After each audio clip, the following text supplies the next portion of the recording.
Hi, this is Rob Polanek of Brutal Iron Gym. I just finished up a chest workout and I thought it'd be fun to share what I did.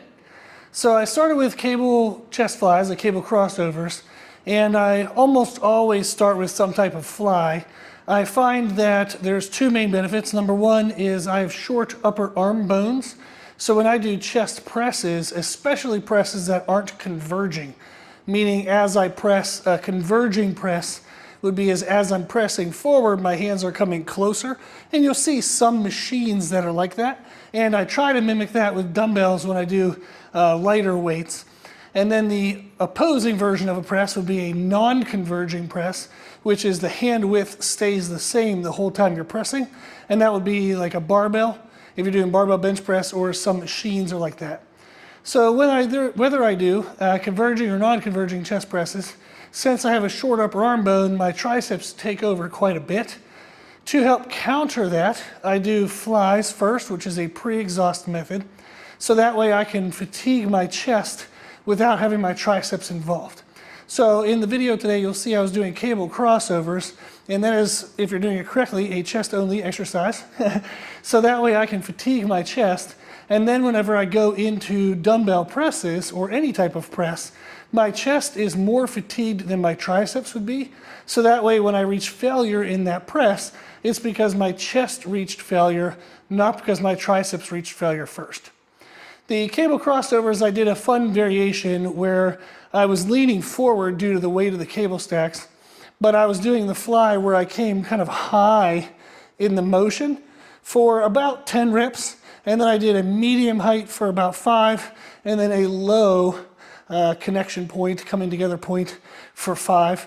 Now I went heavier as I went a couple sets, so the numbers didn't stay 10, 5, 5. They blended a little bit. But I like that because the higher position is a little bit weaker, but it hits the upper chest very well. And then the extreme low position like this really hits the outer pec very well, the connection point into your shoulder joint. So the combination of those, you get kind of the extremes of the chest. You get the upper and then the outer portion here, and then that middle range just hits the middle fibers. So in a way, I'm able to do kind of like an incline, a flat, and a decline variation all in one go. So I don't do that all the time, but that was a fun one today. Then I went into dumbbell incline presses.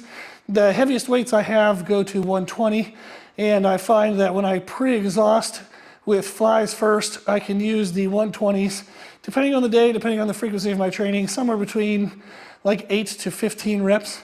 So I just did whatever I could on those 4 sets. I think I got 12, 12, 10, and then 8 or 9. You'll see in the video I shared my first and last working set. And then I finished with some dumbbell pinch presses, which is good for the inner chest, but also introduces some triceps as well. My normal rotation right now is legs, then chest, then back, then shoulders and biceps and triceps all together, so shoulders and arms together. So I do touch on my triceps a little bit on chest day, but I don't overly isolate them because I'm gonna have a tricep isolation day later in my training week. I usually will train those 4 days in a row, and then if I feel good, I'll just do them again, but sometimes I'll sprinkle a rest day in wherever and whenever I need. So my normal 4-day cycle, 2 times through can take anywhere from say 8 to 10 days.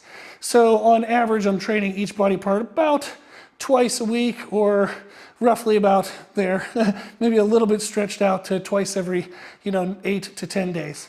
But I find that that's a good frequency for me, and the volume that I do in my workouts is usually somewhere between 8 and 14 working sets. And I find that that volume, that frequency matches well with my nutrition, and I can get really good growth and stay lean. So it's a nice little combination for now. So I'll use that until it doesn't work, and then I'll find what does. But I thought that would be fun to share what I did today. If you give the workout a try, I hope you enjoy it, and thank you for watching.